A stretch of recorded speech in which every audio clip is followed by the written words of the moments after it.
hello, hello, hello. It's coffee time, and I haven't even looked at the Daily Mail website today. No, not looked once. I was looking at guitars instead. I like looking at guitars. Oh, can't do that one. Can't do that one. That one's behind the Mail page shield. Ah, okay, we could do this one. But we'll do that one in a minute.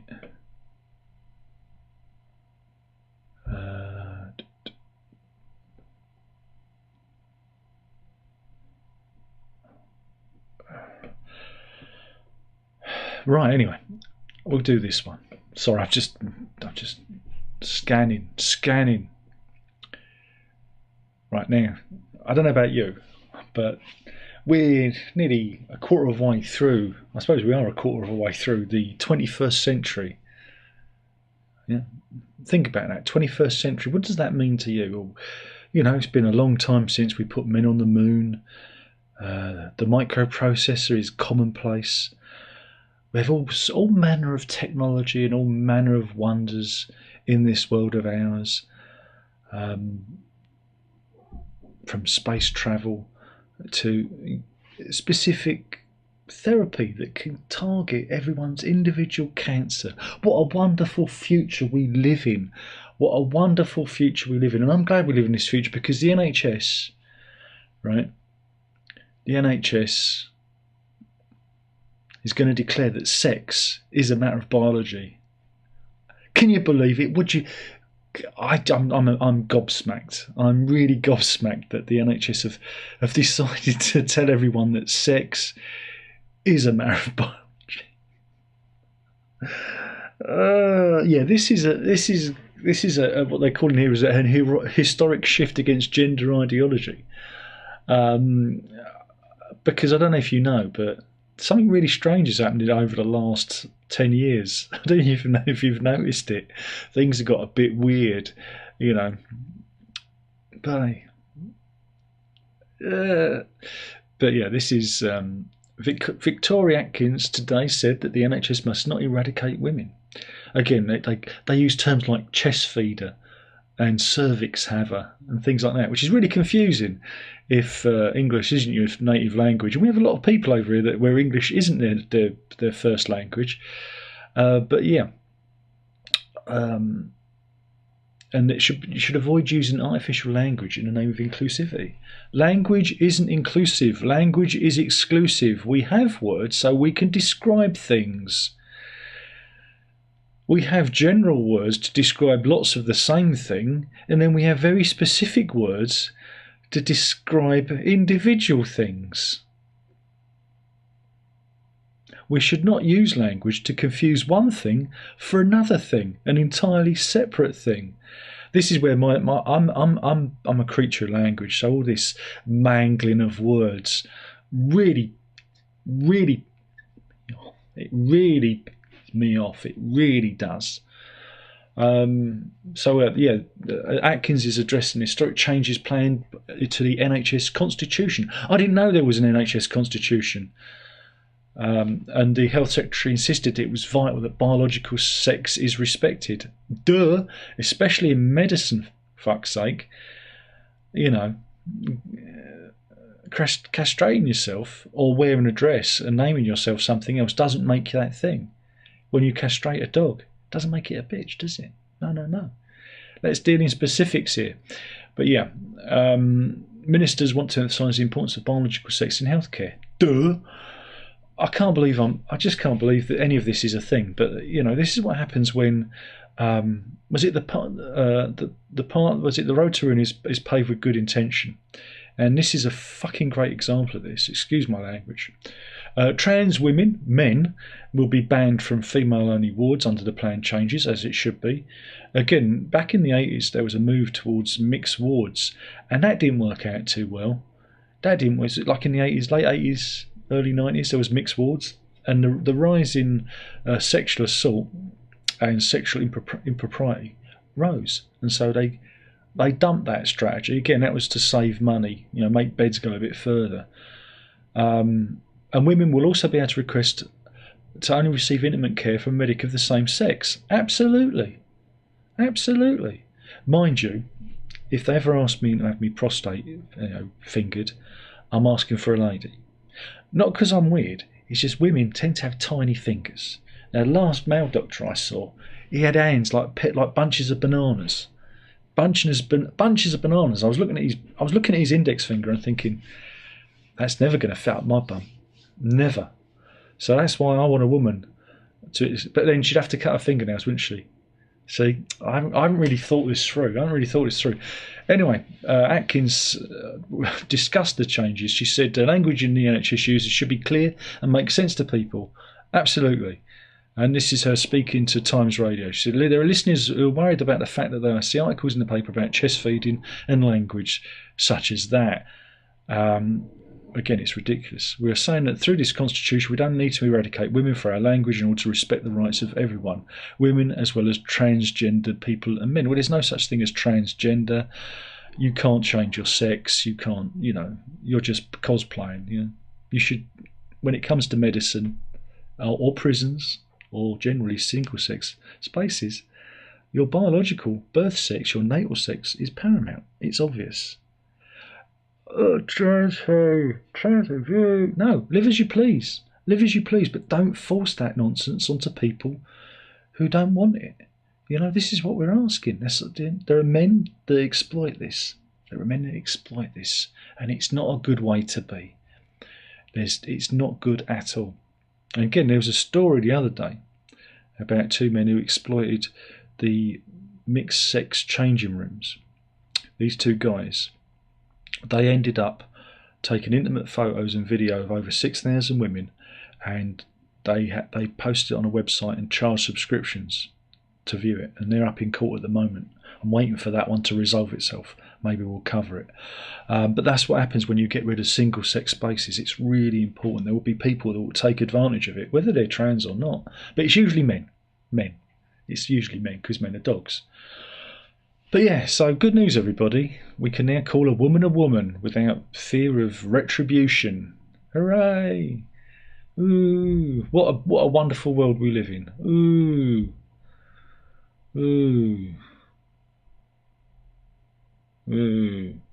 Meanwhile, Rishi, he's lashed out at cancel culture.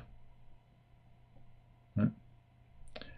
And also, he's talking about how Russia, Iran, North Korea and China are using new technology, I think it's AI-based, and deepfakes to spread propaganda in the UK. Okay. Here he is. Here's little Rishi saying, don't believe all you read on the internet. They never trust the bald man. Rishi, you had one job to do. But yeah, he lashed out at cancel culture, saying this is what Britain doesn't stand for it. And if you disagree, leave a comment in the comment box below and I'll block you. I will. Auction news. This is the story of a very, very, very rare watch.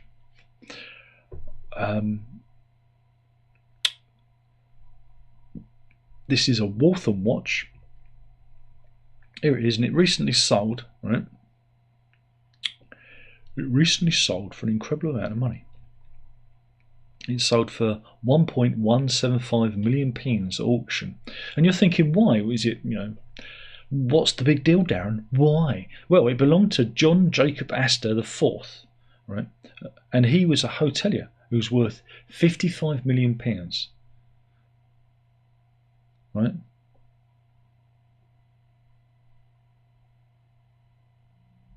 And that was a long time ago. That was way back in the oldie days. He would actually be worth about £7 billion today, because he was one of the 1,500 people who died on the Titanic. Yeah, and his 14-carat gold Waltham watch was sold at Henry Aldridge and Son in Wiltshire for £1.175 million, 6 times the guide price. Right, it was recovered from his body at the time. But yeah, there was people are concerned, saying that then people concerned because you know what internet's like. It's full of nobodies with opinions making videos, expecting you to watch and nod along. Those arseholes. Yeah, you know what I'm saying? They've all got opinions, haven't they? All got opinions. But anyway, a lot of people are saying that the watch should be in a museum rather than it going to a private collection. And this has caused the auction house, Henry Orchard and Son, to firstly point out that it was only a extremely small number of individuals who've objected to the sale. But they also added, the fact of the matter is that many of these items do end up in museums at some point after being purchased. In fact, all you have to do is look at the Titanic Belfast, where a large number of pieces from the Titanic we've auctioned on are on exhibition. The world's largest Titanic museums in Branson and Pigeon Forge, Tennessee, have literally, I guess that is TN is Tennessee, isn't it? There's literally hundreds of items from Titanic and her passengers and crew on the exhibition. A large number have been sold at auction. These pieces are bought by collectors and then put on show. It's completely inaccurate to say these items disappear into private collections and are never seen again. So shut up, internet. Shut up. What do you know? You know nothing. You know nothing. Can't do that one. Meanwhile, Keir Starmer, who could be the next Prime Minister, scary thought, he watched Coffee Time. He watched Coffee Time that moment ago. He watched that first story I covered, and he said that his views on gender start with biology. What? This comes previously, as he once infamously stated that some women could have a penis. Remember, your mother's got a penis. Gold-looking chain. They released the other day a Western version of it in the style of like Dolly Parton. Check it out. It's fantastic. It's really good.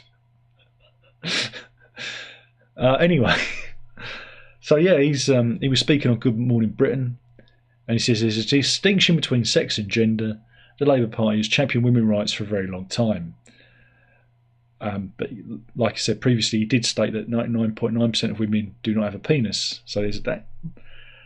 There's those ones, when you're in Thailand, you have too much to drink, and you wake up next morning, and there's a lady in bed to you, and you go, that was a good night, and then you look down and go, oh my God, I got a little extra. So yeah, so good. Maybe it's not going to be so bad. Can't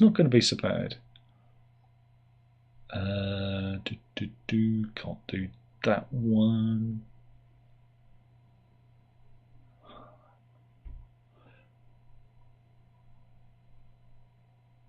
Oh, this is relevant to us, missus. Pupils who attend schools where mobile phones are forbidden end up attaining high grades in exams, a new study has said. Apparently, the GCSE results of teenagers whose phones are stored or locked away all day are 1 or 2 grades higher than those at schools with relaxed rules on mobile phones. This is from the think tank Policy Exchange. They sent 800 Freedom of Information requests to primary and secondary schools across England, Scotland, Wales and Northern Ireland. 407 schools responded fully or partly to the questions asked about mobile phones. Only 11% of secondary schools were found to have an effective ban on phones, where they're not allowed on site or stored away at the start of the day.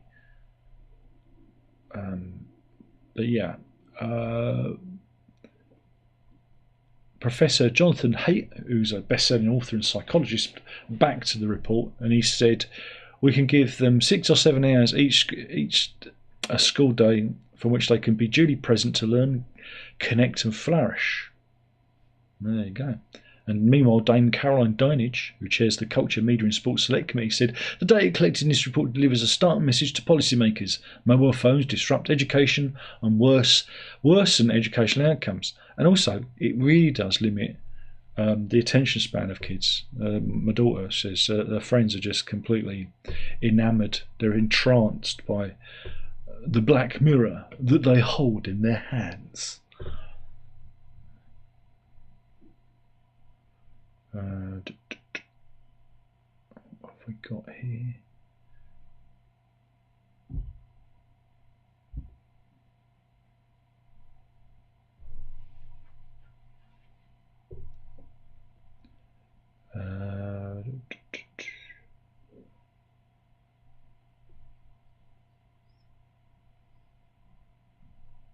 They've found what they reckon is the world's deepest blue hole, as opposed to brown hole. Nobody wants to see that. But yeah, these are blue holes are massive sinkholes that are often, well, they're found in the oceans, and they reckon they can span the length of skyscrapers. But scientists have identified a really big one located in Chetumal Bay off the coast of Mexico. It's known as Tam Jar, which means deep water in Mayan, and I reckon it reaches at least 1,380 feet below sea level. And scientists haven't even reached the bottom of it yet. And there's a rather murky picture of it. See, there's a boat there, and there's the hole, and that's the mouth of the hole, and yeah, so it's a big hole, isn't it? And yeah, it's that's where it is. If you want to go and visit it, I'm sure many of you will be booking your holidays right away. It's on the southeast coast of the Yucatan Peninsula in Mexico, Yucatan. But yeah, and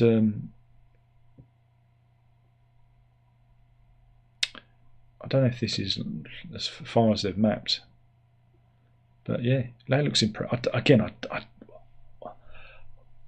big hole. That's it. That's all we got. That's it. That's all I've got. That's all I've got for you. But I wonder if there's any like species down there.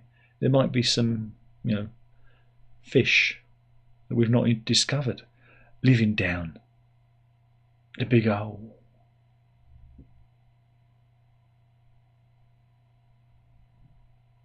Meanwhile, Plato's final hours are revealed. What I like about the Daily Mail is they've always got their finger on the pulse. Yes, this is a story dating back to 348 BC.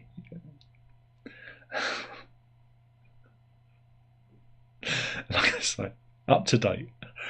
Yeah, this is a newly discovered scroll buried near Mount Vesuvius, and yeah, they reckon that even towards the end of his life, he was pretty sharp. For on these scrolls, he spent his final moments blasting a slave girl flutist's lack of rhythm. Everyone's a critic. He was the first music critic. Plato, here he is. He's probably got a YouTube channel somewhere. Yeah? Classic Plato review. I'd subscribe. No, I wouldn't. But yeah, so there you go. Here is the scroll as well. It's not looking too. Yeah, Plato's final hours revealed that the philosopher was suffering from a fever, had been listening to music, and won't be guessed before he died at the age of 80 or 81. God, he lived a ripe old age, didn't he, old Plato? There's another. Whoops, wrong one. Stupid finger. So that was another. That was a carbonised papyrus, and yeah, it's some. I don't know what it says. It probably says like and subscribe on it. See what I did there? I got a like and subscribe message in without even realising it. God, I'm good. But yeah, Professor Graziano Ranocchia of the University of Pisa and his colleagues have used techniques including shortwave and infrared hyperspectral imaging, don't hear that every day, which picks up variations in the way light bounces off the black inks in the papyrus, and it's helped them decipher the document. He describes the scroll as the oldest issue of Greek philosophy in our possession. And Professor Plato welcomed his visitor, referred to the writings as a Chaldean guest, showed the great philosopher exercised his duties, adding that hospitality was sacred to the Greeks. And it also helped confirm that Plato was buried at the Academy of Athens, which he founded, but adds the detail that ancient thinkers' resting place was in a designated garden within the university grounds. It also suggests that Plato was sold into slavery in 404 BC or 399 BC. Give it a couple of years, come on. What's a few years between friends? Before his popularity soared, which contrasts with the popular theory he was sold in 387 BC by the ruler of Syracuse, Dionysus, to restrict the influence he exerted on the tyrant ruler's people. See, we're clearing it all up. There we go. So, Plato for you. Plato.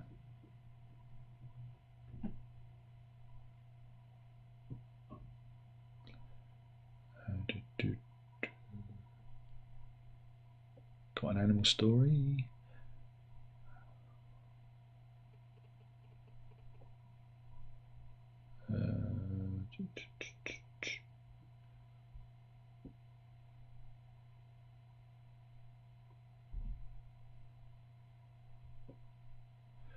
Crisp news. He likes crisps. I'm not allowed to really have them anymore, but you know. Apparently, Walker's has announced there are no plans to bring back a much-loved crisp flavour.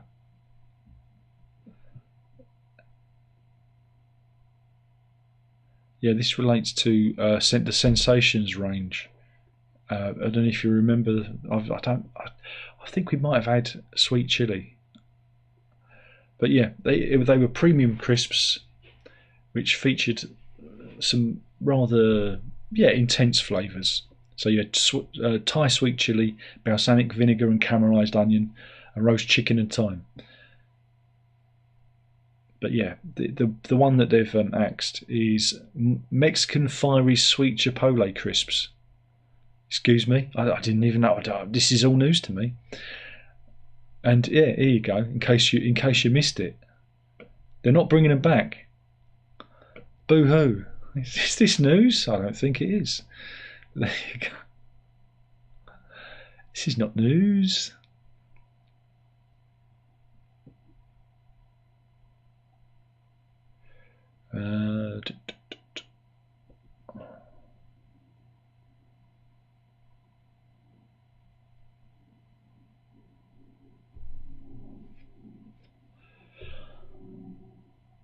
Got court news. Should we do some court news? Because I remember this one. It's finally come to pass. Gavin Harper, who's an ex-policeman. He's described here as obsessed. But anyway, he caught his missus having okey pokey with a married colleague. What did he like? Was it like one of those confessions films from 1970? Did he arrive early from work? Did he polish his helmet, go upstairs and find his missus in flagrante? No. It was in a Screwfix car park. Classy. Because, you know, I know there's nothing a woman loves more than a quick fumble in a Screwfix car park. Or it could be B&Q. B&Q. If you're upmarket, Waitrose. Yeah, well, anyway, he found his police constable partner, Stephanie Glynn, and her married lover do keep up, Andrew McCulloch, who's also an officer, in the back of his rival's Kia 4x4. 4x4, it could be quite comfortable, I suppose. Maybe they put do you think they put the back seats down? He tracked her car to the car park in Birkenhead in Merseyside. He flung open the rear door of McCulloch's car and then filmed the half-naked couple having sex like you do. It was claimed he then shouted, "I've got you on film, shagging my wife." They've starred out shagging. Is shagging that offensive? I've gone and said it now. Oh God, YouTube, what have I done? And then he immediately began hitting him and called him a cheating B star. I guess it's bastard. Again, bastard. That's not a swear word, is it? Harper denied starting the violence and said that Mr. McCulloch repeatedly attacked him and he just punched back 3 or 4 times in self-defence. He said that his wife also kicked him to the side, which she denied. I mean, I can just see a mass of limbs and that. So yeah, it was. Here he is. He says, "You will mainly find me hanging around screw-fixed car parks with me camera." So yeah, that was Gavin Harper, who was at Liverpool Crown Court. So yeah, he was up in court for this. He was charged for this. He was charged for.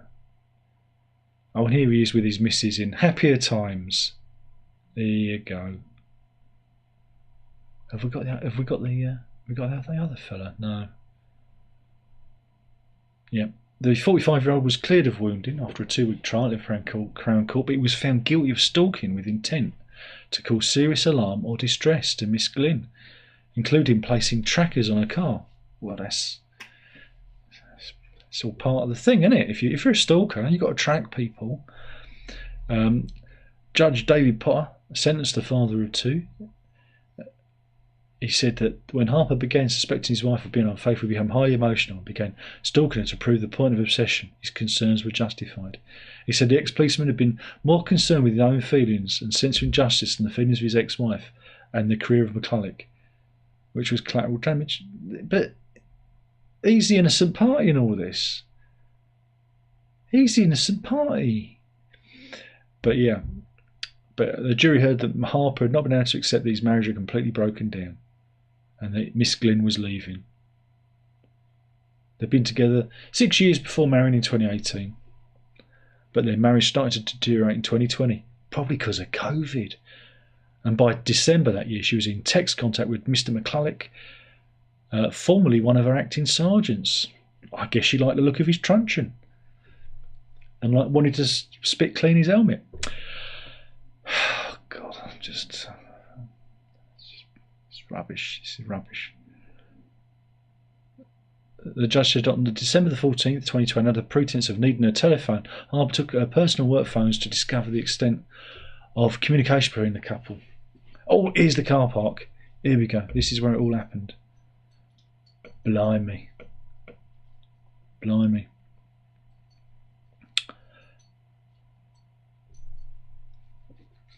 So, what was he sentenced to?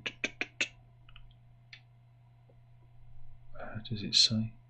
He was sentenced to 2 years in prison, suspended for 2 years, and ordered him to carry out 200 hours unpaid work and 20 days of rehabilitation activities, and imposed a 4-month curfew. Restraining orders for 7 years were imposed on him to keep away from Miss Glynn and Mr. McCulloch.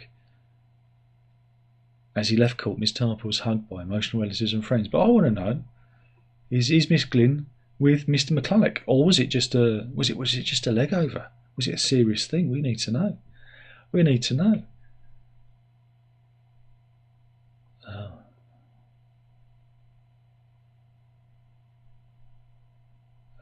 What else have we got? Oh, there was that one. I'm going to do that one.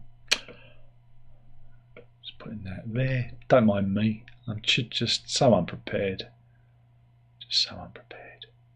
Just checking to see if there's any funny ones.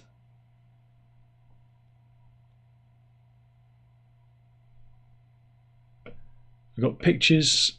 I guess it's a boar panda. No, this is demilked. Apparently, it's Lithuanian-based blog. This is people having a bad day, which will make you feel a bit better if you're having a bad day. So they've stolen it from Demilked, and I'm liberating it for the good citizens who watch Coffee Time. Yeah, that's pretty bad, isn't it? That's in Poland. They just kind of concreted around his car. Blimey. Branch came through the roof during a storm. Not good. Not good. Whoops, jumped one. No beans. All juice, no beans. I think that describes me. That describes me in 4 words. All juice, no beans. We got a catastrophe. Here you go. It says, obviously, this is why you don't have cats, because those little fuckers get everywhere. And there you go. They went on a 2-hour drive. Not 2 mile. It'd be good if it was 2 mile. This family went on a 2-hour drive, and their location of where they wanted to go in Hawaii was just beyond that. That roadblock. And you don't even want to open that door. You know it's bad when water comes out of the electric sockets. That's when you know it's not good. And that little moggy ate the toilet roll. There we go. And squirrel with a muffin. I don't think that's a bad day. I think that's a good day. And that is someone's left the bath running, and that is the ceiling bowing. Look at that. Like it's made of rubber. My goodness. And finally, a beanbag has burst. Yeah, that is pretty bad. So yeah, I hope you feel better after all that. But the cat with the toothbrush, that's a bit grim, isn't it?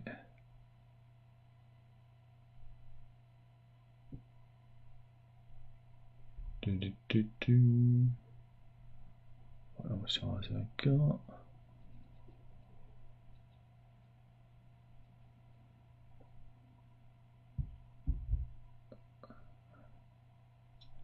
Just scrolling through.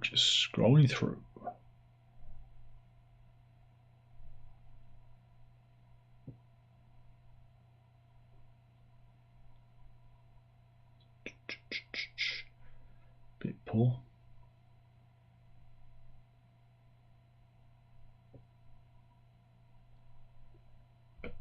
Here we go. We've got some space news. This is the James Webb Space Telescope, and has taken the most detailed picture of the Horsehead Nebula. Wow, look at that. Cosmic, man. That's near, was it Sigma Orionis? Of course it is. A bit of space news there for you. What else is there?